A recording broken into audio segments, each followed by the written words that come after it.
자, 욥기는 지혜문학이라고 알려져 있어요. 그 지혜문학이라는 거를 한마디로 말씀드리면은 사람의 머리를 짜낸 문학, 짜낸 글이란 뜻입니다. 그러니까 성경은 크게는 두 가지로 나눠질 수 있을 것 같아요. 그 모세오경은 좀 미루고 구약 성경을 예를 들면 구약 성경은 계시문학과 지혜문학으로 나눠집니다. 계시문학이라는 거는 하나님의 말씀이다라는 거를 조금 더 강조하는 측면이 강해요. 그러니까 하나님께서 활동하셨고 하나님께서 역사하셨다라는 거를 강조하는 이야기들을 계시문학이라고 표현하고요. 하나님에 대한 생각을 다루고 있는 게 지혜문학이에요. 이게 약간 차이가 있는 게 하나님의 적극적인 활동을 다루는 거는 사실은 파탄나는 역사입니다. 예를 들어서요. 여호수아서를 예를 들어 볼게요. 여호수아서는 계시문학이라고 볼 수 있어요. 오히려. 그러면 여호수아가 왜 계시문학이냐? 하나님을 잃어버린 채 자기가 생각하는 가나안 땅을 쫓아 들어갔던 여호수아와 갈렙의 비극을 다루고 있습니다. 그래서 초토화돼요. 무슨 뜻이냐? 다른 사람들의 갖고 있는 삶의 터전을 다 예수의 이름 아니 여호와의 이름으로 죽여요. 죄송한데 여리고성 무너지고 나서 들어가죠? 그런데 거기 있는 사람들이 과연 죄를 범했을까요? 아닙니다. 그 사람들은 그 사람들 문화를 있었어요. 근데 죽여요. 근데 그냥 안 죽여요. 뭘로 죽이느냐? 여호와의 이름으로 죽여요. 또 하나 볼까요? 그 다나라고 있죠. 그 요셉과 그리고 야곱의 아들 딸들. 근데 다나에 대해서 세겜 아들이 이제 한글 번역에서는 강간이라고 나와 있는데 강간이 아니라는 설이 훨씬 더 높아요. 서로 이방 남자하고 사랑을 해서 결혼을 하고 싶어 했어요. 근데 할례라는 빌미를 가져와요. 그래서 이방 사람들 남성들이 할례를 받아요. 할례를 받아서 힘이 떨어질 때 다 죽여요. 그럼 이게 과연 온당한 일인가? 이게 이렇게 하나님을 잃어버렸는데 하나님을 빙자해서 버리는 모든 하나님 없는 비극을 그리는 게 계시문학이라고 말해도 과언이 아닙니다. 그래서 계시문학은 하나님을 잃어버린 사람들의 파노라마를 대부분 그리고 있고요. 지혜문학은 뭐냐 하면 그 하나님을 잃어버렸는데 각성을 하는 입장이에요. 무슨 뜻이냐? 오늘 욥기도 그게 중요한 건데 나는 하나님의 말씀을 지킨다고 생각하는데 나는 신앙생활을 하고 있다라고 느끼는데 이게 과연 신앙생활의 본질인가? 라는 거를 밑바닥에서부터 질문하게 되는 것들이 바로 지혜문학입니다. 그게 하나님에 관한 생각이라고 말씀드릴 수 있어요. 그래서 욥기라든지 전도서 말씀 같은 게 바로 지혜문학의 절정이라고 말씀드릴 수 있겠습니다. 그래서 제가 여기 정리해 보면 지혜문학은 인간이 생각하는 거예요. 왜 하나님은 나를 안 도와줄까? 혹은 내가 하나님 앞에 뭘 잘못했을까? 이런 것들을 끊임없이 질문하게 되는 질문들을 적어 놓은 게 지혜문학이라고 볼 수가 있습니다. 근데 이게 지혜문학이라고 말을 붙였는데 참 아이러니한 게 헬라 철학에서의 지혜라든지요. 탈무드에서 나오는 지혜라든지 그 모든 지혜는 어떤 것들을 특성으로 가지고 있냐면 지난번에도 얼핏 말씀을 드렸지만 답이나 지혜를 얻으려고 해요. 말 그대로. 그러니까 지혜라고 표현하는 이 소피아라든지 그리고 호크마 같은 개념은 우리가 삶을 살아가면서 뭐 지인들을 통해서나 아니면 멘토를 통해서나 유명한 사람을 통해서나 위인을 통해서 교훈을 얻기를 원하잖아요. 그 우리 맨날 뭐 세바시라든지 저 죄송해요. 제가 프로그램을 뭐라 그러는 거 아닙니다. 세바시라든지 아니면 뭐 벌거벗은 세계사라든지 우리가 보면은 교수님들 와서 어색한 옷 입고 막 피칭하듯이 이러는 거 있잖아요. 네. 그런 걸 이제 뭐 교양 예능이라고 표현을 하죠. 그런 걸 통해서 뭘 얻으려고 하는 걸까요? 그러니까 인생의 지혜를 얻으려고 하는 거예요. 근데 지혜문학을 성경에 딱 들어와 보면 이 지혜문학이 그거를 이제 역설이라고 얘기하는데 지혜가 안 되는 순간을 맞이하게 됩니다. 그러니까 성경의 특징은 사람의 언어와 사람이 어떻게든지 지혜와 머리를 짓자내어서 이 문제점에 대해서 해결책이 아니더라도 앞으로는 어떻게 해야 될 것인가에 대한 궁리를 하는 게 지혜문학의 특징인데 성경 안으로 들어온 지혜문학은 그 궁리를 하면 할수록 벽에 부딪히는 거를 우리에게 가장 큰 교훈으로 준다는 거예요. 욥기를 보면요. 교훈이 안 나와요. 네. 이게 결론적인 거 말씀드리면 욥기 처음에 보고 마지막에 보면 마지막에 한글 번역 보면은 뭐 갑절로 가족하고 재산을 줬다는 얘기가 나와요. 그게 여러분 뭘 뜻하냐면은 이중으로 허무하다는 걸 강조하는 뜻이에요. 이거 죄송한 말인데 가족하고 여기 소유물이라고 적혔지만 소유물이 아니라 자기 존재를 말해요. 자기 존재하고 소유물이 다 날라갔어요. 근데 여러분 그 소유물이 대치될 수 있을까요? 내가 가지고 있는 내가 대치될 수 있나요? 그렇지 않습니다. 그래서 욥기 마지막에 소유와 가족을 갑절로 줬다는 얘기는 오히려 조롱이에요. 욥이 고백을 하는 거예요. 이렇게 갑절로 받는다 한들 무슨 소용이 있느냐라는 이중의 강조법이라는 거죠. 근데 이거를 이 문학적인 반응을 잘못 오해해서 하나님이 욥기에게 고난을 주셨지만 욥기가 잠시 방황했지만 하나님의 말씀을 들어서 다시 순종했더니 자기가 가졌던 가족과 소유가 2배로 늘었더라라는 이러한 해석이야말로 성경을 망치는 해석이 된다는 거예요. 그거는 오히려 성경을 그냥 일반 역사책으로 읽게 되는 거예요. 성경을 하나님의 말씀으로 읽어야 되면 성경 이 지혜는 어떤 애냐면은 지혜를 통해서 하나님께 축복을 얻었다는 게 아니라 지혜를 동원해 봤더니 내가 가졌던 하나님에 관한 생각은 하나님과 아무런 관련성이 없었구나라는 깨우침을 얻게 된다는 거예요. 이 대표적인 게 전도서하고 욥기입니다. 그래서 제가 결론부터 미리 말씀을 드렸지만 결론 부분에 욥에게 갑절의 재산과 가족을 주었다는 얘기는 오히려 이 굴레로부터 혼의 굴레로부터 욥은 자유로울 수 없다라는 것에 대한 이중 확신이에요. 그 확신을 가질 때 우리는 오히려 복음의 정수로 들어가게 됩니다. 왜냐하면 혼은 우리에게 기쁨, 궁극적인 하나님을 만나는 기쁨을 줄 수 없다는 것을 선포하는 행위거든요. 이게 아멘, 아멘이에요. 그러니까 우리가 욥이 이중의 재산을 얻었다라는 얘기를 뭐 영의 보화를 얻었다, 원전을 또 해석하시는 분들은 그렇게도 보기도 해요. 일견 의미가 있지만 죄송한 말인데 그렇게 해석하는 사람의 머릿속에는 지혜를 통해서 깨달음을 얻으려고 한다는 거예요. 지혜는요, 십자가를 얻는 거예요. 지혜를 통해서 우리가 얻을 수 있는 건 바보가 된다는 얘기가 아니라 우리의 혼성, 혼의 성질로는 하나님께 도달할 수 없다는 사실을 철저하게 깨우치게 된다는 겁니다. 그게 지혜문학, 욥기를 읽는 백미예요. 그리고 그래야지 말씀이 돼요. 우리가 예배를 영과 진리 안에서 드린다는 것은 단 하나의 목표입니다. 말씀이 말씀으로 들려야 돼요. 그러면 말씀이 말씀으로 들리려면 딱 하나 십자가 과정이 필요해요. 욥기도 말씀이 말씀으로 들릴 수 있으려면 제가 앞서서 지금 모두에 말씀드린 것처럼 욥의 재산은 2배 늘린 재산은 2배 늘린 재산이 아니다. 이거를 깨우쳐야 돼요. 이렇게 되면은 말씀이 말씀으로 들리는 거예요. 그게 지혜를 하나님의 지혜로 풀 수 있는 유일한 길이에요. 그런데 또 이렇게 말씀을 드리면 다른 분들이라고 얘기해서 죄송해요. 근데 어쩔 수가 없어. 항상 허무한 것과 그 무기력한 거를 동일시해요. 무슨 뜻이냐면 또 주목사 허무한 거 얘기하려고 하는구나. 예. 그 나 다 안다. 세상살이 허무하고 십자가 보면 허무한 거 누가 모르냐. 그러면 그 다음에 나오는 반응이 뭐냐면요. 말씀 안 봐요. 이게 왜 그럴까요? 보세요. 사람은요.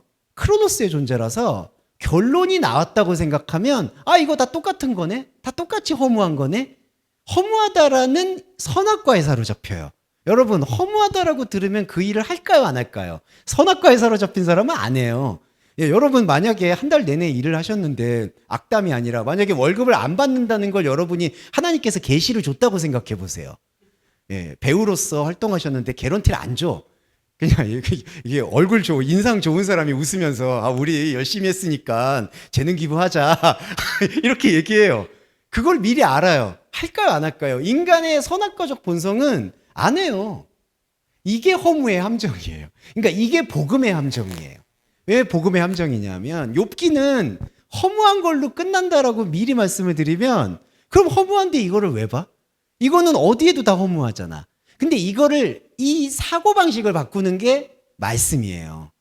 자, 선악과의 사람은 결론적으로 허무하다 그러면은 허무한 거는 더 이상 안 봐도 알겠다라고 보고 덮어요. 근데요, 이걸 덮는 순간요, 그 사람은 허무한 거를 안다라고 입으로는 얘기하지만 인생은 말씀과 완전히 거꾸로 살게 돼요. 왜냐하면요, 말씀은 우리가 가지고 있는 혼의 모든 모습과 병행을 하면서 속속들이 무의미를 선포하는 과정이 되어야 됩니다. 이게 무슨 뜻이냐? 다 아시겠지만 조금 더 설명드릴게요. 내가 만약에 말씀을 덮고 욥기를 한 달 후에 또 나타나세요. 욥기 이제 안 봐도 돼. 오늘 첫 주에 허무한 거 알았으니까 죄송해요. 말씀을 계속 들으시라는 겁박이 아니라 이 말씀 안 들어요. 그리고 이게 허무하다. 그러면 그 4주라는 시간 동안에는 허무한 게 살아날까요? 아니면은 허무는 덮어놓고 하나님이 아니었던 나의 본성대로 살아갈까요? 본성대로 살아가게 됩니다. 본성대로 말씀을 보게 되고요. 그 말씀이 말씀으로 나오는 것에 대한 무관심은 오히려 인간적인 삶에 대한, 인간적인 지혜에 대한, 인간적인 머리 굴리는 거에 대한 더 머리가 더 굵어지고 머리가 더 커지는 악순환이 일어난다는 거예요. 이게 우리가 그리스도인의 가장 큰, 그러니까 참 그리스도인의 가장 큰 딜레마예요. 참 그리스도인의 말씀 행위는 우리 혼의 허무함에 마주하는 데 있습니다. 그런데 말씀은 그 허무함을 계속해서 보라는 얘기예요. 우리의 삶에 비추어서. 우리의 삶은 뭐죠? 숨쉬는 순간이잖아요. 우리의 육신의 옷을 벗을 때까지 결국 예배라는 건 그리스도의 십자가를 통해서 인간의 삶이 아무 의미가 없다라는 것을 살면서 확인해 나가는 과정이라는 거예요. 그러니까 한쪽에서는 살아가는 거고요. 또 한쪽에서는 복음을 통해서 왜 살아야 되는지 모르겠다라는 거를 같이 묻게 되는 게 바로 십자가에 매달린 그리스도인적 행위라는 거죠. 이게 복음입니다. 그리고 이게 예배가 돼야 돼요. 그래서 허무함과 충만함이 같이 가게 됩니다. 이게 바로 지혜 문학을 제가 정리해 본 특징이다. 이렇게 보시면 좋겠고요. 자, 또 하나. 이거는 좀 오늘 개론적인 거니까 이론 배경을 들으시고 묵상하셔야지 좀 필요하다고 봐서요. 역사에 대한 걸 설명을 드릴게요. 우리가 역사를 볼 때 편견이 있습니다. 편견이 뭐냐면요. 역사는 과거에 현상적으로 일어난 일을 기록한 거라고 생각을 해요. 우리가 당연히 그렇게 느끼죠. 우리가 교육을 받는 것도 이게 함정인 게 세계사, 국사 배우시죠. 제가 이러면은 또 제 약점이 드러나지만 고백을 안 할 수가 없는 게 제가 중고등학교 때 교과서를 거의 못 봤어요. 변명 같지만 나쁜 친구를 사귀었어요. 제가 그 친구한테는 그 친구는 제가 나쁜 친구겠죠. 저는 근데 그 친구가 나쁜 친구겠고 그래서 이거 너무 변명 같다. 근데 교과서라는 거를 한 번도 못 봤어요. 진짜 책을 덮고 시험지를 백지를 내고 뭐 제 나름대로는 그때 당시에 치기 어린 저항행위였어요. 제가 대한민국의 교육과 맞서겠다. 무슨 말도 안 되는 거. 그래서 선생님 두발 자유화를 허락해 주세요. 그러고 예 선생님 그리고 제 마음대로 등교할 수 있는 권리를 주세요. 참 그때 철이 없죠. 11시에 나와도 이거는 학생 인권에 해당한다. 저 그래도 그때 되게 학생 인권이란 말 없었을 때 나름대로 되게 선생님들이 되게 이렇게 속된 말로 되게 벙쪄하셨거든요. 왜냐하면 다 머리를 짧게 깎았는데 저 혼자 머리 길고 우리 이제 저기 우리 친족이 계셔서 지금 말하기가 너무 부끄럽고 제가 그래서 형님한테 많이 혼났는데 네, 제가 형님이 계시니까 제가 오늘날에 제가 있었지 참 네, 감사해요. 이래서 가족이 중요한 것 같다는 생각도 들고요. 아무튼 아무것도 못 봤어요. 세계사하고 국사라는 게 있는지도 몰랐어요. 대학교 가서 알게 됐어요. 네, 그래서 제가 이거 변명하려는 게 아니라 자, 교육 체계 안에서 세계사하고 국사라는 게 존재하는 게 뭐냐? 그 과거의 조상들이 살았던 조상들이 이런 업적을 이루었고 예를 들면 세종대왕이 훈민정음을 발간했고 발제했고 이런 내용들이 적혀 있는 거를 역사라고 생각해요. 그런데요. 자, 그리스도론으로 들어와 볼게요. 그리스도한테 들어온 시간성이 뭘까요? 제가 항상 말씀드리는 거지만 이 단어가 영적인 게 아니라 카이로스라는 게 영적인 게 아니라 이 시간의 차원이 다르다는 걸 굳이 설명하기 위해서 제가 카이로스를 썼어요. 그러면 성경은 하나님의 역사에 대한 기록입니다. 하나님의 역사는 이렇게 연대기라든지 과거에 무슨 일이 있었냐라는 것에 대해서 얽매이지 않아요. 이거를 가장 크게 오해하시는 게 과거에 어떤 일을 일어난 거에 대해서 얽매이지 않으면 뭐 소설을 쓴다는 거냐, 없는 일을 지어냈다는 거냐, 그게 아니라요. 하나님께서는 우리 안에 일어나는 이 우리가 생각하는 역사에 대해서 영의 관점으로 그거를 다시 돌려보내셨다는 거죠. 그러니까 성경은요, 모세오경만 봐도 구약의 아브라함, 야곱, 요셉 이러한 족장들의 역사로 보이지만 그거는 하나님의 시간에 하나님의 역사의 관심사가 아니라는 거예요. 하나님의 역사적 관심사는 여러분 자신입니다. 이게 항상 결론처럼 돌아오지만 다시 한번 확인하셔야 돼요. 여러분의 시간 안에 하나님의 시간이 들어와서 여러분 안에 있었던 아브라함, 요셉, 야곱 이러한 인물들을 깨우는 거예요. 요셉, 야곱, 다윗, 솔로몬 이런 사람들의 존재적 자아가 여러분 안에 뭘로 내재되어 있느냐? 혼성으로, 프시케로 내재되어 있어요. 이게 혼적 자아예요. 그러니까 성경은 여러분 안에 수많은 성경의 인물들의 캐릭터를 끄집어 올리는 데 주목하는 게 성경의 역사예요. 그래서 성경의 역사는 놀라운 게 여러분이 보는 게 성경 역사의 시작인 거예요. 그러니까 역사는 과거의 기록이라고 많이 알려져 있는데 그게 아니라요. 저와 여러분이 여러분 안에 있는 그리스도가 말씀 육신돼서 오셔서 여러분 안에 있는 영의 생각을 깨워내면서 영의 생각으로 들여다본 혼의 비극을 그린 게 구약의 역사라는 거예요. 그러니까 욥기는 여러분 안에 있는 여러분의 내면 자아 중에 가장 중심을 이루는 혼적 자아에 대한 이야기라는 거예요. 이게 역사입니다. 그래서 저는 역사를 부정하는 게 아니라 성경 말씀의 역사를 부정하는 게 아니라 역사를 보는 관점이 달라야 된다는 주장이에요. 그래서 여기 보시면 자, 이제 여기 유인물은 이제 조금 있다가 마무리할 것 같아요. 배경을 말하는 게 무의미하다라고 말해도 상관이 없다는 거죠. 그러니까 욥기를 누가 저작했는지, 언제 쓰여졌는지 이거를 사실은 추정하는 건 크게 의미가 없을 수 있어요. 물론 자, 단어를 이해하기 위해서 조금 첨언을 드리면 욥기의 언어는 그 포록이라고 말할 수 있는 그 AD가 아니라 BC 6세기에서 5세기경에 쓰여졌다라고 추정이 됩니다. 왜냐하면 그때는 포로 상황이고요. 포로 시대 때 억압된 민족의 현실을 이렇게 드러내는 언어들을 자주 사용했어요. 이제 그게 어떤 부분이냐면 우리 일제강점기처럼 우리 언어를 말살하던 건 아니었고요. 페르시아 왕 고레스라든지 여러 왕들은 그 일제시대처럼 그렇게 폭압적이진 않았어요. 왜냐하면 포로기 때 비로소 에스라를 통해서 성경이 집필되기도 했거든요. 구약 성경이. 그러니까 너희들 민족의 울분을 한번 집필해봐라 라는 그런 어떤 집필 유행이 있었다고 보시면 돼요. 그러니까 포로기 때는 오히려 그 지배하는 민족의 왕들이 피지배 당하는 이스라엘 민족들에게 한번 너희들의 역사를 기록해봐라. 너희들이 생각하는 신에 대해서 기록해봐라 라고 허락하는 경향이 강해요.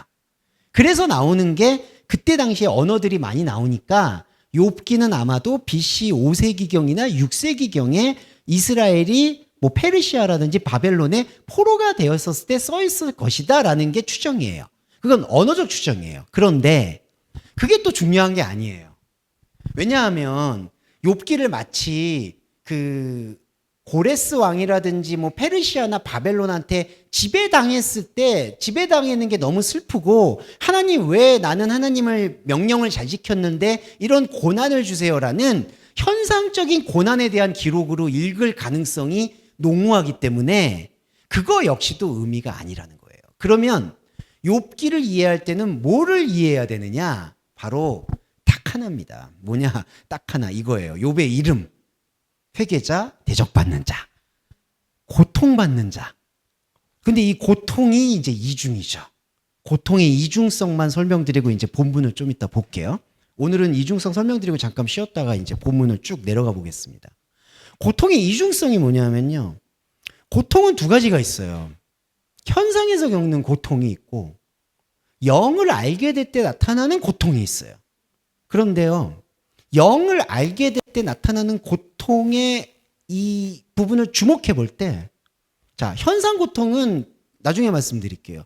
현상 고통이라는 것도 연관성이 없지는 않아요. 그렇지만 현상의 고통에 성경의 고통을 동일시하면 안 된다는 것 때문에 저는 일단 미뤄둬야 될 것 같습니다. 그러니까 현상에서 일어나는 여러분들 안에 있는 여러 고난이 있죠. 안타깝지만 우리는 살면서 생사고락을 느낄 수밖에 없죠. 그러니까 좋은 일이 많지, 자꾸 이렇게 말씀드려서 저를 회의적인 사람으로 욕하실 수도 있는데 세상살이 살면서 좋은 일은 많지 않은 것 같아요. 예, 항상 좀 뭔가 안 좋아. 안 좋다는 것도 그냥 현상적인 해석이에요. 그 좋고 안 좋고 사실은 그리스도인 눈에 볼 때 아무 의미 없어요. 근데 별로 좀 안 좋아. 예, 고야, 고. 그래서 이제 현상에서의 고통이 있는데 그거는 사실은 성경의 관심사가 아니라는 거를 여러분들이 인지하실 거라고 믿고, 영을 만났을 때 고통이 있습니다. 영을 만났을 때는 두 가지 반응이 일어나요. 영은, 저 보세요. 하나님이 주시는 영은 변함이 없는데 그 영은 우리에게 여러 단계를 통해 나타납니다. 혼의 단계를 통해 나타나요. 그러니까 인간은 종교를 믿고 싶어 하고 누군가에게 의지하고 싶어 하고, 제가 또 가족을 회의적으로 말씀드린 건 아니지만 가족이 안타깝지만 모든 감정들은 의존 감정에서 올라온다고 봐도 과언은 아니에요. 나 누군가에게 의존하고 싶다. 어디에 좀 안정감 있고 소속되고 싶다. 가족, 국가, 조직, 공동체, 예술인은 예술의 작품들, 자기 작품. 이런 모든 것들이 의존 감정이에요. 그래서 여기서 모든 것들을 좀 꾸려가려고 하면서 종교를 찾아요. 가족이 종교가 될 수도 있고요. 내 명예가 종교가 될 수도 있고 돈이 종교가 되기도 합니다. 이렇게 해서 찾아와요. 그런데 여기서 얻게 되는 고통이, 여기서 이중이 드러나는데, 하나는 이 고통을 강조하면서 희열을 느끼는 사람들이 생겨요. 이게 대부분입니다. 뭐냐? 이 고통을 벗어나려고 종교를 믿거나, 교회로 와볼게요. 이 고통을 벗어나려고 예수의 피를 믿어요.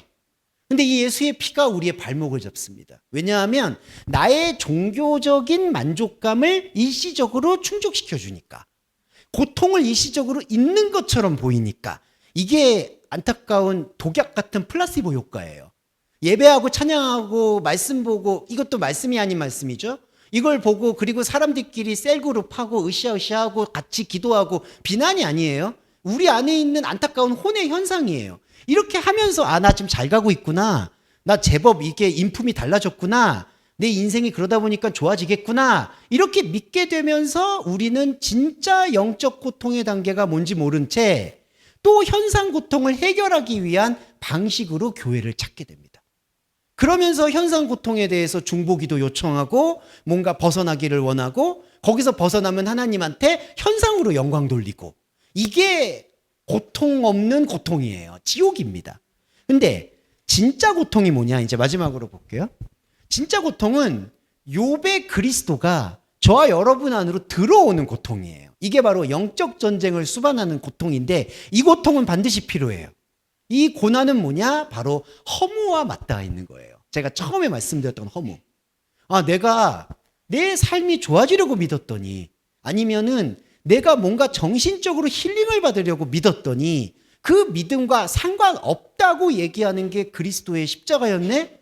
이거를 발견하게 될 때 나타나게 되는 괴리 현상이 고통이에요. 욥이 겪는 게 바로 그거예요. 나는 하나님의 율법대로, 하나님의 말씀대로 믿었는데 이게 뭐 이상하네? 이렇게 느끼기 시작하게 되는 그 균열이 바로 영적 고통이고, 그 영적 고통이 마태복음 24장의 처처의 기근과 지진입니다. 기근과 지진은요, 하나님은요, 죄송한데 이거 절대로 그 자연현상에 대한 비난이 아니에요. 폄하가 아니에요. 하나님은 자연현상에 대한 걸로 우리를 치리하지 않아요. 자연현상, 이를테면 지진이라든지 쓰나미라든지 뭐 아니면은 해일이 일어난다든지 화재가 일어난다든지 이런 것들을 하나님께서 뭐 치시기 위한 하나님의 뭐 섭니다. 이런 것들은 정말 안 좋은 해석입니다. 안 좋은 게 아니라 해석이 아니에요. 그러면 그건 뭐냐? 그냥 자연의 과정 속에서 나타나는 여전히 우리 현상에서 설명되지 않았던 또 다른 여러 현상들을 말하는 거예요. 그거는 하나님의 뜻과는 관계가 없는 혼의 움직임이에요. 그런데 이 혼의 움직임 속에서 영을 채굴하는 그리스도인은 이 혼의 움직임 속에 하나님이 계시지 않다는 것을 철두철미하게 발견하게 된다는 거죠. 발견하게 됐을 때 뭐가 올까요? 우리는 혼의 성정을 가졌기 때문에 그럼 하나님 내 삶은 어떻게 해요가 당연히 나오게 되는 겁니다. 저는 지금도 나와요. 앞으로도 나올 거고. 거기에 대한 끊임없는 질문과 스트러글, 투쟁이 욥기예요. 그러니까 바울서로 예를 들면 우리의 싸움은 혈과 육에 관한 것이 아니요 정사와 권사와 어둠의 권세에 관한 것이다. 우리가 싸워야 될 대상은 혈과 육이 아니라는 거죠. 여기서 하나만 말씀드리고 가면 우리는 영적 전쟁이라고 얘기할 때 또 뭐 귀신의 영하고 싸운다든지, 예, 그렇죠. 내 마음속에 있는 무슨 자범죄하고 싸우는 걸 영적 전쟁이라고 생각해요. 특히 아마겟돈 전쟁, 천년 왕국 일어나고 7년 대환란 이런 것들을 뭐 외부 세력, 뭐 전 세계 지구촌에, 죄송한 말인데 옛날에는 EU 수장이 그 적그리스도였고요. 지금은 예전에는 오바마가 적그리스도였고, 근데 진짜 이상한 게 트럼프는 적그리스도라고 안 해요. 네, 그거는 좀 해석이 필요한 부분이 좀 있는데, 아무튼 적그리스도는 어디나 있어요. 뭐 아프리카 옛날에 카다피가 적그리스도인데 카다피가 그렇게 허무하게 무너질 줄 누가 알았겠어요? 그리고 이란의 호메이니가 적그리스도래요. 근데 호메이니가 적그리스도가 뭐 그렇게 미국의 폭탄이 두려워서 벙커에 숨을까요? 이런 게 말이 안 돼요. 그런데 그렇게 말하는 모든 현상들은 사실은 영적 전쟁이 아니에요. 혈과 육에 관한 것이라는 거예요. 바울이 규정하는 어둠과 정사와 권세는 뭐냐? 여러분 안에 그리스도의 복음이 부딪혔을 때 그리스도의 복음을 더 심층적으로 보지 않고 현상의 고난을 해결하려는데 예수의 피를 악용하는 태도가 바로 고통을 잊어버리려고 하는 아주 안 좋은 독약이라는 거죠. 그러니까 아이러니하게도 교회는 그 독약을 갖고 있는 겁니다. 우리 옛날에 이제 감독님들이 독이 든 성배라고 얘기하죠. 크리스찬도 마찬가지예요. 독이 든 성배입니다. 성경은 말씀을 안 보면 독이에요. 오히려 죄송한 말인데 일반의 생활을 하는 사람보다 더 못해요. 예, 더 못하죠. 악한 귀신 7이 들어오니까. 예. 그러니까 말씀이 풀어야 돼요. 해독을 해야 됩니다. 해석이 아니라 완전 해독 같은 과정을 겪어야지 우리가 말씀이 말씀답게 들려서 욥의 고통이 현상 고통으로 열과 육으로 쓰이지 않고 영의 고통으로 쓰일 수 있도록 전환시킨다.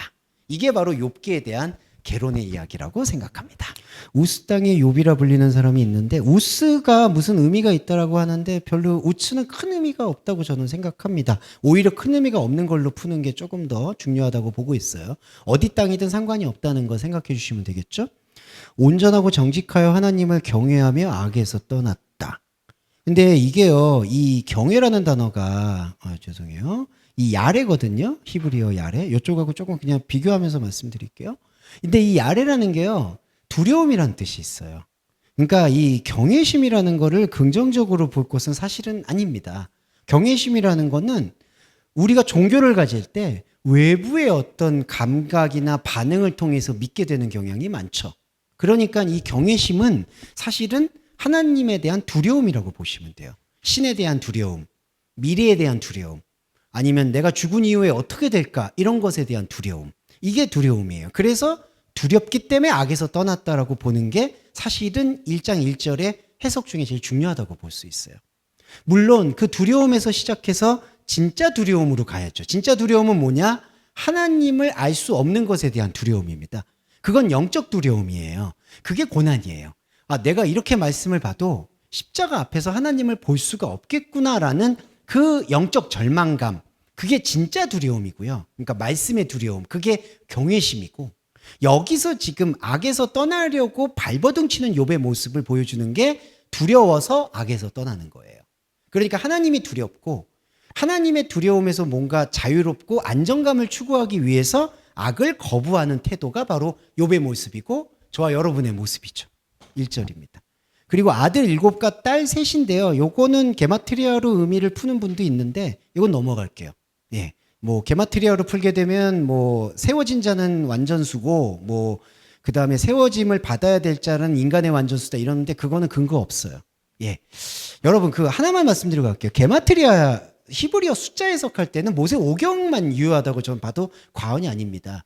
다른 서신들은 게마트리아가 구약의 그 숫자 1은 뭐 하나님 뭐 2는 이거는 크게 의미를 두면은 곤란해져요. 왜냐하면 다른 서신들하고 모세오경은 특성이 좀 다르니까요. 그래서 이거는 그냥 이런 가족이 있었다 정도로 아시면 되고요. 소유물도요. 죄송한데 이 2절에서부터 3절로 이어지는 거는 아들 7, 딸 3이나 양이 7,000마리요. 이게 다 같은 개념으로 보시면 됩니다. 뭐냐 하면은 욥한테 자녀가 있을 수도 있고 없을 수도 있는데 욥이 자기가 이렇게 하나님을 두려워서 악에서 떠나서 쌓아 올린 축적물이라고 보시면 돼요. 그 축적물이 뭐냐? 동방 사람 중에 가장 훌륭하다라는 평을 받는 겁니다. 네, 이 훌륭하다라는 평이 뭐냐면요, 가돌이라는 단어예요. 가돌이 이 근처에 있는데 요거예요. 이 가돌이 뭐냐? 가장 훌륭하다. 거인이라는 뜻이 있습니다. 원래 가장 크다. 근데 이 거인이 뭐냐면요, 성경 전체에서 네피립하고도 연결되고요, 하나님의 본성을 잃어버렸다라는 차원의 거인이라는 뜻이 상당히 많아요. 그러니까 보세요. 앞에서 하나님을 경외하며 악에서 떠났다라는 욥은 여기 3절에서는 동방 사람 중에 가장 거인이다라는 뜻이에요. 그러면 이게 뭘까요? 이미 이 말씀 안에 내포되는 건 욥이 하나님의 사람이라는 것을 내포하는 게 아니라 혼에서 하나님을 두려워해서 악에서 떠나려고 발버둥치는 거인이라는 거예요. 왜 거인일까요? 혼의 상태에서는 비교할 수 없을 만큼 높은 종교심을 가진 사람이라는 거죠. 그게 거인이죠. 종교적으로 머리가 큰 사람이 거인이에요.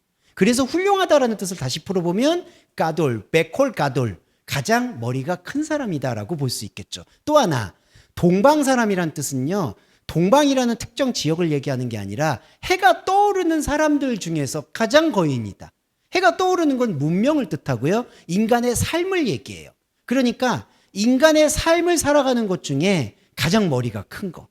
자, 저와 여러분으로 다시 돌아 묵상해 보면 저와 여러분 안에 혼의 본성이 가장 큰 상태를 욥이라고 부른다는 거죠.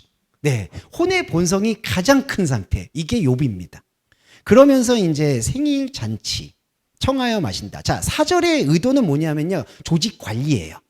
조직 관리. 잔치를 베푸는 건 왜 베풀까요? 뭐 아들들이 좋아서? 아닙니다. 자기의 바운다리, 이거를 일본말로 나와바리라고 하죠. 네, 그 자기가 꾸려놓은 거를 잘 유지하고 관리하고 싶어하는 욕망이에요. 누이도 청하고 잔치를 베풀고, 이게 바로 욕망을 말하고 있습니다. 자, 그러면서 이 욕망이, 자, 4절은 세속적 욕망이고요, 5절은 종교적 욕망이에요. 그 자녀들의 명수대로 번제를 드린다. 그게 왜 그럴까요? 자, 마음으로 하나님을 욕되게 할까 두렵기 때문에. 자, 이것도 다 어디에서 기인하느냐? 악의적인 게 아니라 욥의 종교적인 혼성에서 비롯되는 거예요. 혹시라도 자범죄를 지을까? 자범죄를 지으면 하나님이 두려워하시고 나한테 저주를 내릴 거라고 생각을 하기 때문에, 이렇기 때문에 하나님하고 거래 관계를 형성하고 있는 거예요. 명수대로 번제를 드리는 거. 이게 오늘날에는 교회는 헌금이죠. 네. 헌금이요, 무서운 게 왜 헌금을 안 하셔야 되느냐? 그리고 굳이 우리가 왜 회비라고 명명하느냐? 왜 똑같은 돈인데 왜 헌금이라고 안 해요? 헌금이라 안 해야 됩니다. 왜 그럴까요? 헌금은 없어요.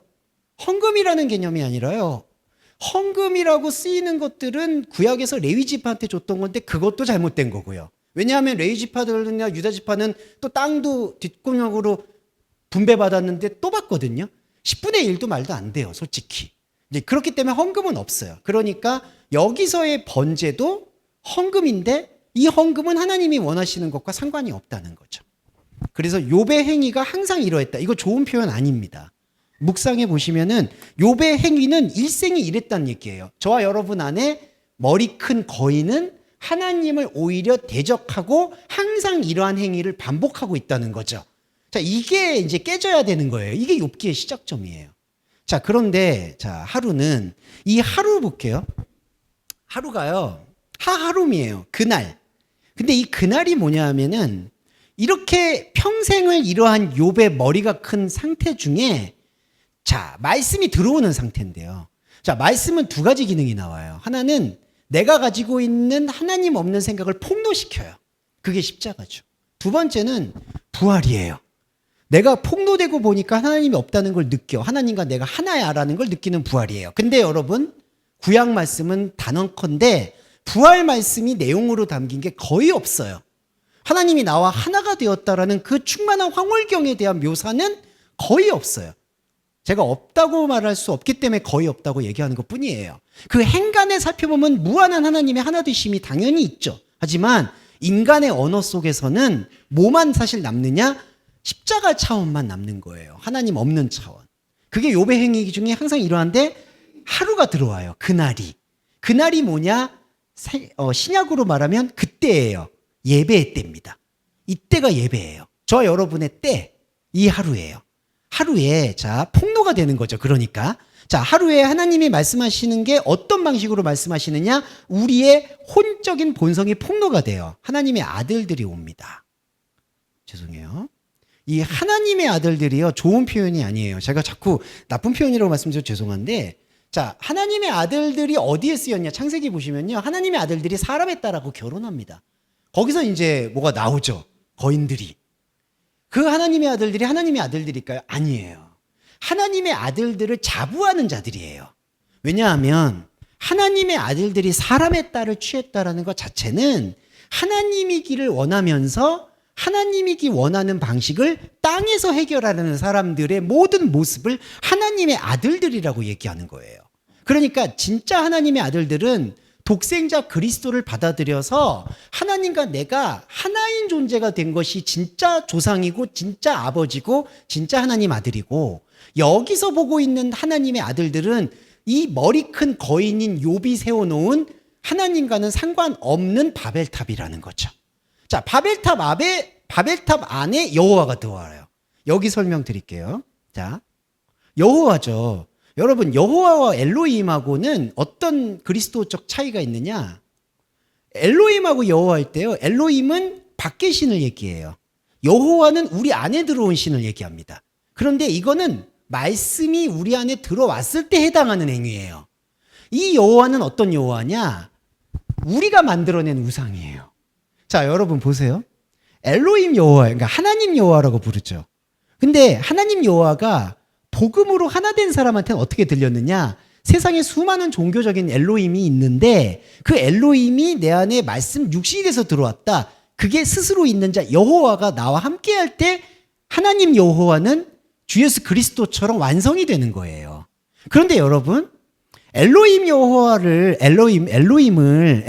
하나님을 말씀으로 풀어내서 독생자로 만나는 여호와가 되지 않으면 어떤 여호와가 나올까요? 자기 식대로 생각하는 여호와가 나오는 거예요. 여호와라는 건 자기 내면 안에서 나오는 그 에너지 같은 걸 또 얘기하거든요. 그러면 말씀을 받아서 말씀 육신으로 십자가를 경험한 여호와는 독생자 그리스도의 여호와인데, 그리스도의 여호와가 아닌 여호와가 허다하다는 거예요. 이걸 우리가 간과해서는 안 돼요. 그러면 여러분 보세요. 하루는, 말씀을 드려요. 내 혼적인 본성이 폭로돼요. 내 안에 하나님의 아들들이 우글거려요. 이거는 하나님의 아들들이 아니라 하나님의 아들들이길 자임하는 자들이에요. 그 자임하는 사람들 앞에 여호와가 있어요. 이 여호와가 우상이에요. 그럼 여호와 안에 누가 들어갈까요? 사탄이 당연히 들어가죠. 그러니까 여러분, 이거를 정리를 해볼게요. 이거는 하나님하고 사탄이 대화하는 게 아니에요. 처음부터 하나님 없어요. 여기는 뭐냐? 하나님의 아들들이라는 욥의 욕망이 가지고 있는 세워놓은 여호와가 사탄하고 대화하는 거예요. 그러면 사탄하고 왜 대화를 할까요? 이게 바로 선악과의 가정법이에요. 선악과의 가정법은 뭐냐 하면, 가장 쉽게 말씀드려서, 너가 이래도 하나님을 섬길 수 있느냐? 너가 이래도 하나님을 섬길 거냐? 이런 시험에 빠지게 만드는 질문이 하나님과 만나지 못한 우리 안에 있는 우상 하나님의 대화라는 거예요. 그러니까 여기 하나님하고 사탄은요, 진짜 하나님하고 사탄이 대화하는 것이 아니에요. 그러면 뭐냐? 내 안에 있는, 욥 안에 있는 머리들이 만들어내는 두려움의 그 시뮬레이션이라고 보시면 돼요. 두려움의 시뮬레이션입니다. 이게 왜 그러냐면요, 어떤 분들이 되게 기분 나빠하시는 게, 그럼 뭐 내가 사탄이란 말이냐? 이거는 사탄을 이러한 어떤 물질적인 존재로 생각하기 때문에 그런 마음들이 오는 거예요. 근데 이 사탄이라는 건요, 이게 상태라고 제가 저번에 말씀드렸을 때, 그럼 상태면 존재가 아니냐? 상태가 존재예요. 그러니까 이 사탄이라는 건 내 안에 하나님을 밀어내고자 하는, 하나님과 관계가 없는, 하나님에 대해서 관심이 없는 그 모든 영역들이 사탄이라고 표현이 되는 거예요. 대적하는 영역, 말씀을 보지 않으려는 영역, 진실을 대면하지 않으려는 마음, 이게 사탄이에요. 그러면 당연히 하나님의 아들들이 세운 우상 여호와와 사탄은 대화를 할 수밖에 없고, 그들의 대화의 결과는 하나님이 분명히 나를 이렇게 치실 거야. 나한테 잘하면 복을 주고 못하면 저주를 준다고 했어. 내가 못하고 있는 것 같아. 내가 머릿수대로 번제를 드려도 알게 모르게 지은 자범죄가 스며들어서 나의 삶을 갉아먹고 있는 것 같아. 라는 것들이 끊임없이 들어오면서, 그래도 너는 너가 거래하고 너가 만들어낸 하나님을 섬길 수 있을까? 라는 그러한 희망 회로를 돌리는 게 하나님과 사탄의 대화예요. 결론적으로 말씀드리면 여기서 하나님과 사탄에서 하나님 없어요. 욥이 가지고 있는 하나님이 아닌 혼의 욕망이 하나님과 사탄의 천상회의라는 걸 만들어버린 거예요. 네. 여러분, 하나님이 사탄과 무슨 대화를 합니까? 네. 그리고 이거 좀 이상하다고 느끼지 않으세요? 뭐 상식적으로도? 내 욥은 어떤 시험에도 이길 거냐? 아니, 무슨 하나님이 세디스트도 아니고 우리 인간을 뭔가 사지로 내몰아서 너가 이래도 나를 섬길래 안 섬길래? 그럼 만약에 안 섬기면 어떡하라고요? 예, 그러면 그게 하나님일까요?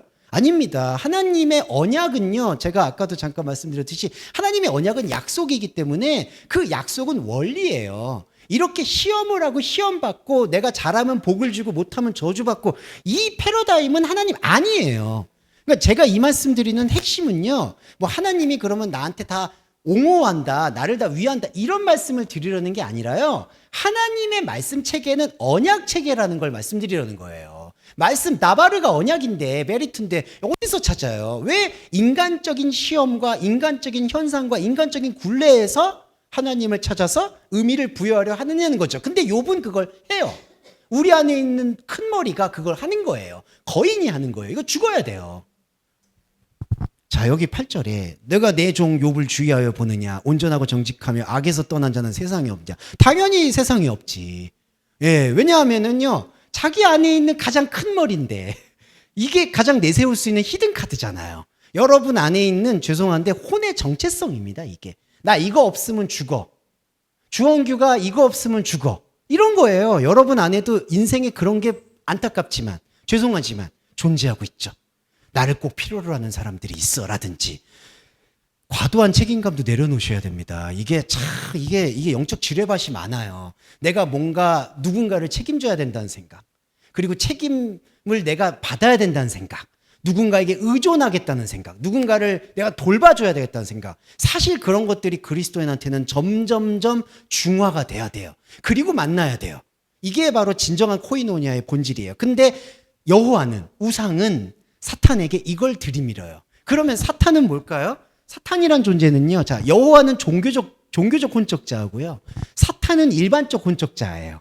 일반적인 혼적자는 종교적 자에게 타협이 되고 협상이 되려면 떡고물이 있어야 돼요.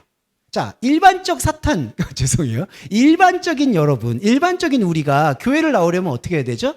예수님이 어떠한 효능을 주는지를 알아야 되잖아요. 그래서 사탄이 물어보는 거예요. 욥이 까닭 없이 하나님을 두려워할 이유가 없다. 그러니까 까닭이 없다는 게 흰남이거든요. 이게 흰남이 뭐냐? 좀 오늘 길어질 수 있는데 아니에요. 20분 안에 끝납니다. 흰남이라는 게 뭐냐 하면은 이게 아예 값없다, 거래가 없다는 뜻이에요. 그러니까 사탄과 여호와는요, 거래로 뭉친 사이예요. 장사하는 사이죠. 잘하면 복을 주고 못하면 저주를 받아요. 그러니까 사탄이 얘기하는 거에 여호와가 넘어가는 거예요. 사탄은 이렇게 물어봐요. 까닭 없이 하나님을, 당신을 두려워할 이유가 없다. 그러니까 어느 때 어떤 것들이 타격을 입으면은 흔들릴 수 있다. 이게 사탄의 생각이고, 그리고 이 사탄의 생각에 대해서 대응하는 것도 안타깝지만 우상의 생각이라는 거죠. 그러니까 우리 안에 이 우상을 완전히 깨지 않으면요, 우리는 이 굴레 속에서 하나님을 만날 수밖에 없어요. 그 하나님은 하나님 아닙니다. 그래서 여기 보시면 사탄이 이유 없이 경외할 수가 없다. 근데 진짜 그리스도인은 이유 없이 들어오죠. 이유는요, 현상세계의 결과예요. 원인과 결과예요. 근데 독생자를 만난 여러분 안에 영적 자아는 원인과 결과가 있나요? 없습니다. 이게 영원히 함께하는 거예요. 그러니까 욥의 큰 머리는 떠나가는 거고요, 그리스도의 생명은 우리 안에서 까닭 없이 움직이는 거예요. 근데 여기는 지금 까닭이 있는 원인과 결과의 안타까운 노름이라는 거죠. 그래서 여기 보시면 모든 소유가 땅에 넘치게 했다. 여기서 소유라고 표현되는데 그냥 여기는 콜이라고 돼 있습니다. 콜, 모든 것. 만물이에요, 만물. 그러니까 만물 안에요. 2장에 나올 가족도 다 포함이 돼요, 솔직히. 그러니까 이 만물이 땅에 넘치게 했다. 그래서 손을 펴서 소유물을 쳐라. 그러면 주를 향하여 욕하지 않겠나이까? 이렇게 물어봅니다. 근데 욕하냐라는 이 단어도 좀 볼게요. 이게 이제 마라케카인데 이 마라케카를 요 의미를 기본어로 보면 마라크예요. 욕하지 않겠냐. 마라크 여러분 많이 들어보셨을 거예요. 축복이에요. 축복이란 단어하고 저주란 단어가 같이 쓰여요. 이거 왜 같이 쓰일까요? 이걸 묵상을 해봐야 돼요. 이 축복이 토부가 들어와 진정한 존재이신 하나님이 들어와서 인간의 축복과 저주 차원을 넘어서는 복으로 가면 복음이죠. 근데 이 복음이 복음으로 기능하지 못하고 내가 땅에서 복받기 위해서 발버둥 치면 어떻게 될까요? 저주를 쌍둥이처럼 가져온다는 거예요. 이거 이해되시죠? 그러니까 복받기 위해 기도하면요, 여러분 거기 안에는 저주의 숯불을 피우는 거예요. 왜 그럴까요? 그 복이라는 게 복음으로 인해서 영적인 차원으로 복이 아예 넘어가지 않으면 이 현상 차원에서의 저주를 항상 의식하는 복이라는 거죠. 자, 복을 위해서 기도하는 이유가 뭐죠? 선악과로 기도하면 뭘까요? 저주나 안 좋은 상태에서 벗어나려고 기도하는 거예요. 이거 샤먼이에요. 이게 주술이죠. 이거 부적 쓰는 거하고 뭐가 다릅니까? 이거 면죄부, 헌금, 11조 이거 완전 샤먼이에요. 그냥 양복 입으면 무당이에요. 그렇지 않습니까? 이거를 부정할 수가 없는 거죠. 이거 샤먼이에요. 샤먼이 모든 게 다 그렇게 움직이는 겁니다. 샤먼이라는 거를 제가 비하하는 게 아니라요. 인간이 가지고 있는 삶의 모든 모습이 샤먼적이에요. 근데 복음은 다르죠. 복음의 영역은 영적 차원에서의 움직임이라는 거죠. 그런데 여기서 샤먼의 움직임 속에서는 여기서 주를 향해서 당신이 축복하지 않겠느냐. 그러니까 이 축복이라는 축복이라는 이 개념은 욕하지 않겠느냐는 개념은 축복을 위해서 더 노력할 거다라는 그 사탄의 마음이라는 거예요. 사탄의 마음과 여호와의 마음이 그냥 자웅동체가 돼버려서 여기서 이렇게 치게 됩니다. 근데 이것도요, 자, 치냐 안 치냐 이게 중요한 게 아니에요. 결론적으로 말씀드릴게요. 자, 15절에서는요 스바 사람이 종들을 죽여요. 16절에는요 하나님의 불이 떨어져요. 17절에는요 갈대아 사람들이 종을 죽여요. 19절에서는요 18절하고 연결됩니다. 큰 바람이 와서 청년들이 죽어요. 자, 이게 두 가지가 왜 이렇게 절묘하게 움직이느냐. 자, 스바 사람, 갈대아 사람은 뭐냐? 인간의 관계나 인간의 일 속에서 오는 고통이에요. 인간의 일과 인간의 관계는 뭐죠? 사람들이 만들어내는 것들이에요. 근데 여러분 보세요. 16절에 하나님의 불, 19절에 큰 바람, 이건 뭐죠? 외부에서 오는 고통이에요. 이게 종교적 두려움이에요. 그러니까 이게 이중의 고통이라는 게 인간이 살면서 해결해야 되는 인간적인 것들에 대한 고통 플러스 이렇게 살다가는 막연히 일단 지옥 갈 거야 라는 것 플러스, 그러니까 일반적 고통, 종교적 고통, 이 두 개가 욥을 휘몰아치고 있는 거죠. 이거는요 현재 진행형인 겁니다. 저와 여러분 안에도 스바 사람이 여러분을 괴롭히죠. 네, 저도 맨날 사람들이 저를 괴롭히죠. 예. 왜냐하면 살면서 뭔가 이 일이 해결됐나 싶었더니 또 나와. 예, 그렇죠, 여러분. 죄송해요. 자꾸 여러분 안 그러시고 평온한데 저 혼자 이러니까 죄송한데 이렇게 물귀신처럼 물그늘어져서 죄송한데 인생 살기 힘들잖아. 그죠? 이 스바 사람, 갈대아 사람 좀 없었으면 좋겠어. 왜 자꾸 튀어나와? 자, 근데 이거는 또 우리 안에서 나오는 관계의 고통이에요. 근데 이 관계의 고통이 해결되면은 완벽하냐? 아니에요. 이 보세요. 하나님의 불이 떨어진대. 그리고 갑자기 여기 보시면 큰 바람이 와요. 이거는 우리가 예측을 할 수가 없어요. 예측을 할 수가 없는 게 뭐죠? 종교적 두려움이에요. 예측할 수 없으니까 종교적 두려움도 해결하려고 교회를 믿고, 관계도 해결하려고 교회를 믿고, 이거를 다 지금 이렇게 이 시지푸스처럼 끌어안고 있는 게 욥의 모습이라는 거예요. 그러니까 욥이 갑자기 평안하게 지냈다가 이렇게 가는 게 아니라는 거를 설명하고 있는 겁니다. 그런데 욥의 한심한 방식을 보세요. 이거 한심하다고 표현하는 건 제 방식이기 때문에 그래요. 이렇게 하는 거예요. 21절. 주신 이도 여호와여, 거두신 이도 여호와니 여호와의 이름이 찬송을 받을지어다. 자, 이 말씀이 왜 한심하냐? 하나님의 모든 주권을 현상에다가 맡기는 행위예요. 이게 되게 좋아 보이는데 뭐냐면 주신 이도 여호와여 거두신 이도 여호와자. 자, 냉정히 말씀드릴게요. 하나님은 우리의 고통을 주시지 않아요. 그러니까 하나님이 우리의 인생도 줬으니까 걷어가기도 해야 된다. 이거는 현상에 대한 고백이에요. 현상에 대한 하나님 찬양이에요. 주신 이도 하나님이시오. 거두신 이도. 아니, 하나님이 제가 아까도 말씀드렸지만 우리 물질에 무슨 관심이 있겠어요. 그리고 우리 관계에 무슨 관심이 있겠어요. 이렇게 생각하면 무정해 보이시겠지만 인정하고 가야 돼요. 하나님은 우리가 가지고 있는 현상계의 고통에 우리의 이런 아픔만큼 공감 못해요. 이걸 인정하셔야 돼요. 그래야지 하나님의 영적 자의 충만함이 우리 안으로 파고들 수 있는 거예요. 하나님이 뭐 다 아신다. 이게 제가 그래서 찬송가를 별로 안 좋아하시는 게 뭐 다 아시는 하나님. 하나님 몰라요, 저를. 예. 이거는 그래야 돼요. 그래야지 영적인 그 하나님의 분출되는 역사가 내 생각과 내 혼에 가두어져 있는 감옥에서 나를 해방시킬 수 있는 거지. 예. 그러니까 이 말씀의 핵심은요. 이 말씀이 왜 한심하냐? 다시 한번 말씀드리면 여호와의 이름을 어디에다 찬송해요? 주신 분도 하나님, 거두시는 분도. 자, 거둔다라는 것 안에 이미 섭섭함이 내재되어 있는 거예요. 예, 이미 걷어가신다. 이거 보세요. 이걸 섭섭하지 않다라고 얘기할 수 있습니까? 그러면서 욥이 범죄하지 않고 하나님에서 원망하지 않는다. 이 원망하지 않는다라는 얘기는 왜 그럴까요? 범죄하지 않으니까. 이거 되게 중요한 게 범죄하지 않으려는 이유는 뭘까요? 자범죄를 짓지 않으려고 노력을 한다는 거예요. 그러니까 여러분 자범죄를 지으라는 얘기가 아니라요. 지금 이 차원이 아니라는 거를 저는 설명드리고 싶은 거고요. 자, 7분 정도 남았는데 2장은 짧으니까 좀 더 볼게요. 자, 2장은 1장의 반복입니다. 또 하루는 하나님의 아들들이 와서 사탄도 그들 가운데 왔다. 자, 보세요. 사탄이 어디 있냐 하면요. 여기 한글 번역에도 나와 있어요. 하나님 아들들 안에 있어요. 근데 하나님의 아들들이 여호와를 만든 거예요. 그러니까 지금 이게 좀 오늘 속된 표현 써서 죄송한데 다 짜고 치는 고스톱이라는 게 하나님의 아들들도 혼이고요. 하나님의 아들들은 혼이 만들어낸 여호와도 혼의 대상이고요. 여호와의 혼의 대상이 또 대적을 만든 게 사탄이에요. 그러니까 사탄, 여호와, 하나님의 아들들 다 그나물의 그 밥이 돼버리는 거예요. 이게 혼적 차원이에요. 그러면 복음은 왜 혼적 차원을 보여줄까요? 여기 안에 지금 내가 뿌리를 내고 있는 모습을 폭로시킨다는 거예요. 이게 히브리서에 복음은 바라는 것들의 실상이다라고 하는 거예요. 실상이 폭로라는 거예요. 엘렌코스. 드러낸다. 내가 원하고 구했던 것들이 하나님을 구했던 것이 아니라는 것을 엘렌코스, 폭로시키는 행위예요.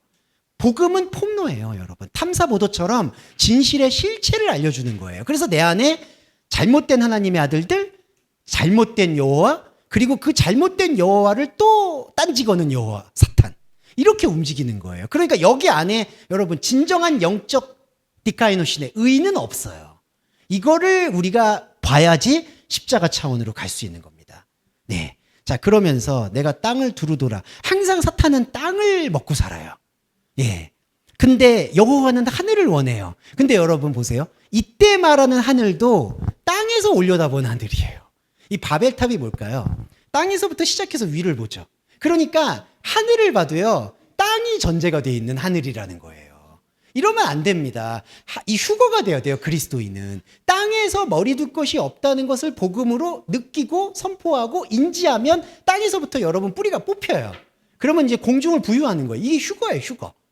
이 휴거가 돼야지 하늘, 우라노스, 하늘들이 되는 거예요. 근데 땅은 땅대로 하려고 땅에다 말뚝을 박아놓고 하늘을 바라보니까 이게 바벨탑이 되는 거죠. 자, 사탄의 바벨탑에서 여호와는 자신 있게 말해요. 세상에 없다. 맨날 세상에 없대. 없지. 이런 사람이 어디, 이런 머리 큰 거인을 어떻게 죽여요. 그러니까 여호와가 이렇게 내세우는 거예요. 그랬더니 여기서 생명은 얼마나 바꾸겠냐. 생명을 건드려라. 그래야면 주를 향해서 욕하지 않을 것이다. 더 매달릴 것이다. 이렇게 보는 거고요.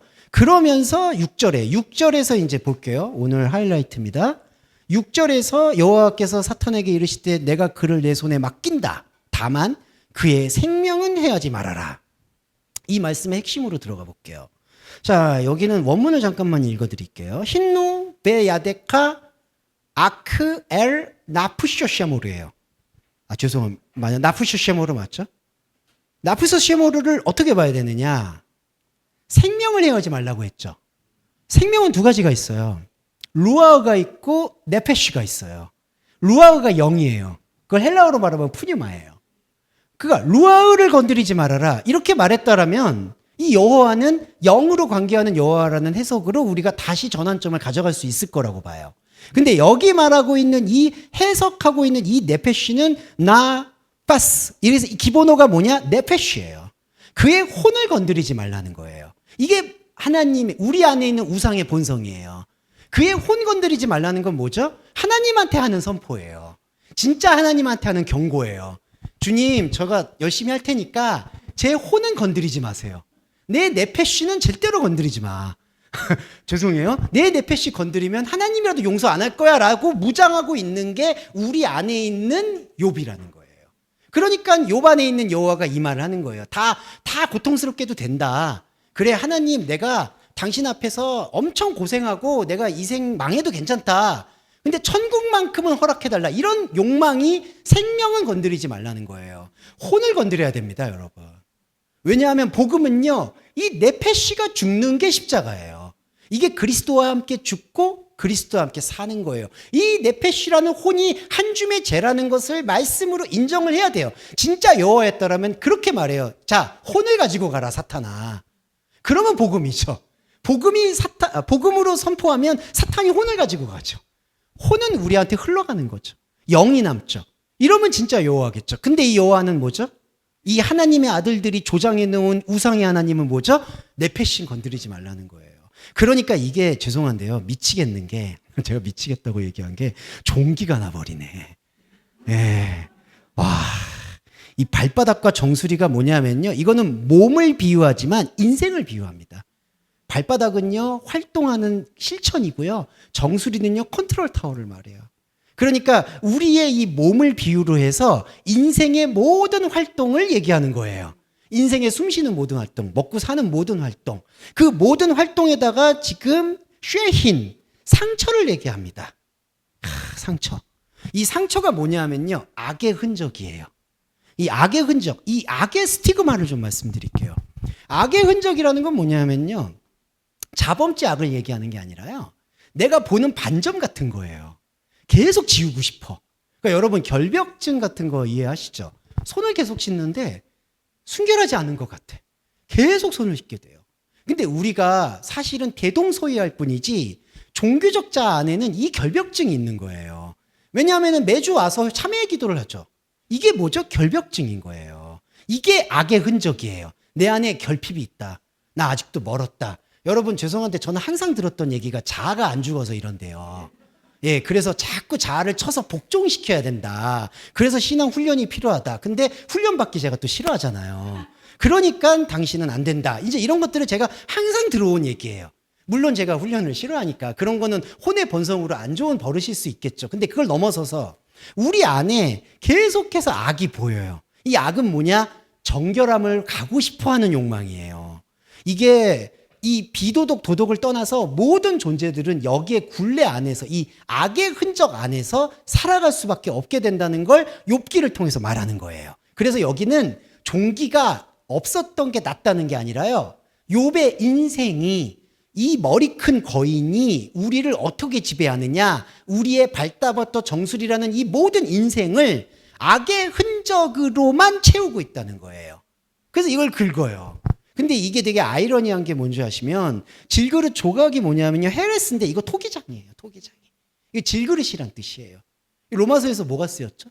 토기장의 비유가 쓰였습니다. 우리 안에 있는 질그릇, 이게 뭐죠? 도구고 수단이에요. 도구고 수단으로 몸을 긁어요. 긁는다는 게 무슨 행위냐? 바로 상처를 지우려고 노력을 한다는 거예요. 이게 인생입니다.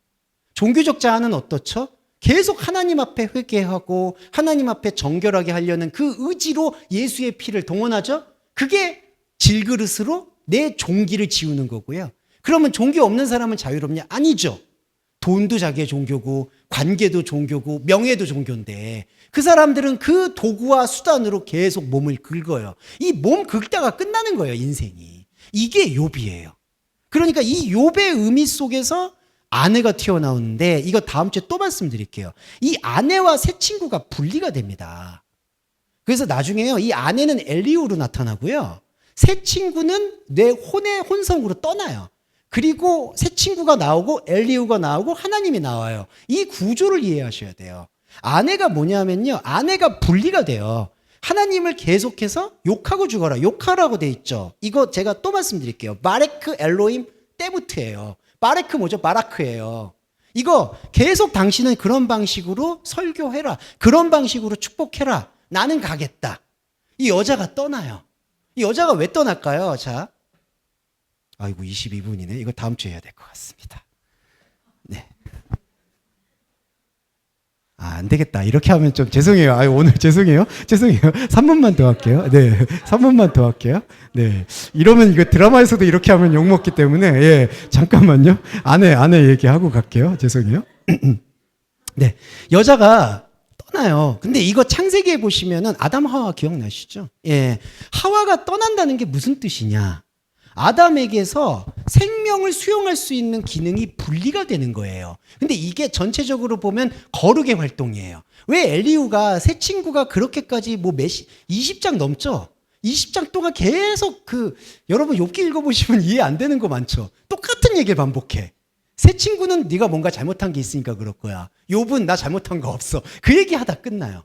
근데 새 친구 때 이게 아내가 어디로 갔느냐? 엘리후 쪽으로 딱 분리가 됐다가 들어오는 거예요. 이게 여자예요. 그러니까 여자가 지금 분리된 거예요. 나는 죽겠다는 얘기예요. 나는 이런 방식으로 축복하게 되는 욥 당신과 함께 있을 수 없다. 이게 보면 현상적으로는 이혼의 선포인데 영적인 관점에서는 내 안에 있는 이 욥이라는 거인에게서 여자가 떠나가는 거예요. 이게 포괄적으로 보면 복음 행위예요. 왜냐하면 이 여자가 같이 연류가 되면 안 되거든요. 그래서 떠나보내요. 근데 여러분 이런 걸 편견에 가득한 주석은 뭐라고 얘기하느냐? 가족 중에 가장 믿어야 될 아내마저 욥을 떠나보냈다. 예, 그러면서 이제 50대 독거남과 같은 저의 마음을 막 이제 심금을 울리는 거죠. 이렇게 혼자 있는 남성들은 위로를 받아라. 욥도 살지 않느냐. 제가 왜냐하면 심리학회 크리스찬 상담 심리학회 같은 데서 이런 말을 많이 들어서 그래요. 50대 독거남의 죄송해요. 독거남의 사망률이 지금 대한민국 모든 연령대 중에 제일 높대요. 40, 50대. 그래가지고 이제 거기서 제가 되게 속상해서 그러면 이런 말씀이라도 붙잡을까? 그게 아니라는 거죠.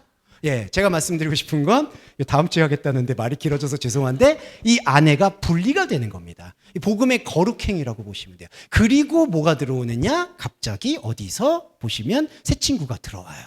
네, 새 친구가 들어오면서 보는데 13절 마지막으로 오늘 너무 시간 초과됐지만 이 13절 마지막으로만 말씀드릴게요. 밤낮 7일 동안 새 친구가 땅에 앉았으나 욥의 고통을 보고 그에게 나바르를 말하는 자는 없었더라. 이렇게 해석이 됩니다. 무슨 뜻이냐면요. 그에게 한마디도 말하는 자가 없었다가 아니에요. 왜냐하면 여러분 3장부터요. 말 정말 많이 해요. 예, 그리고 되게 보면은 재수 없어요. 죄송한데. 이 대만 사람, 특히 이 소발이 재수가 없어요. 소발이 되게 얌전하게 얘기하는 것처럼 보이는데 욥을 긁어요. 이 엘리바스나 이 빌닷은 좀 사람이 좀 꾸짖기도 하고 그래요. 근데 소발은 야 너무 그러지 마. 욥 지금 불쌍하잖아. 제일 안 좋은 사람이에요. 사실은 되게 위로하는 보시면 캐릭터가 나와요. 엘리바스는 더 진정성 있게 부딪히고 빌닷은 좀 화를 내고 그 다음에 소발은 좀 위로를 해줘요. 이런 형태는 다음 주에 한번 읽을 텐데 보면 이 세 사람이 보면 한마디도 말하는 자가 없다가 아니라 말은 하거든요. 근데 뭘 말을 못하느냐? 나바르. 하나님의 말씀하심에 대해서 한마디도 안 한다는 거예요. 이게 선포가 되고 들어가는 겁니다. 그러니까 이 세 사람은 어디서 나왔을까요? 이 세 사람도 욥의 성정들이에요.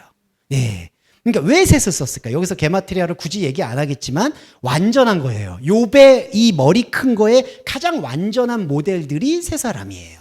그러니까 세 사람이나 욥이나 또 그 나물의 그 밥인데 욥은 이제 세 사람과의 메타 다이알로그를 통해서 자기 답을 찾으려는 거예요.